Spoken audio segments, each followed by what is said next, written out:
আমাদের প্রত্যেকের উচিত আমাদের লিমিট জানা, আমরা যেন আমাদের কখনো লিমিটকে ক্রস না করি প্রিয় ভাইয়েরা, এটা প্রতিটি ক্ষেত্রে। 2 নম্বরে যে শ্রেণীকে আল্লাহ তাআলা পছন্দ করেন না তারা হচ্ছে জালিম বা অত্যাচারী। 3 নম্বরে আল্লাহ তাআলা অহংকারী দাম্ভিক লোককে পছন্দ করেন না। 4 নম্বর হচ্ছে অপচয়কারী বা অপব্যয়কারী।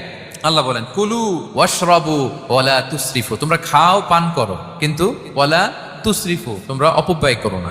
ইন্নাহু লা ইউহিব্বুল মুসরিফিন, আল্লাহ তাআলা অপব্যয়কারীকে পছন্দ করেন না। 5 নাম্বার ইন্নাল্লাহা লা ইউহিব্বু মান কানা খাওয়ানান আসিমা, পাপী খেয়ানতকারীকে আল্লাহ পছন্দ করেন না। 6 নম্বরে হচ্ছে ফাসাদ সৃষ্টিকারী, বিশৃঙ্খলা সৃষ্টিকারী। সমাজে যারা বিশৃঙ্খলা সৃষ্টি করে তাদেরকে আল্লাহ পছন্দ করেন না।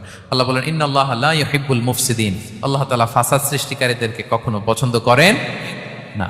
সব শেষ হচ্ছে মন্দ কথার প্রচারক আমার ভাইয়েরা।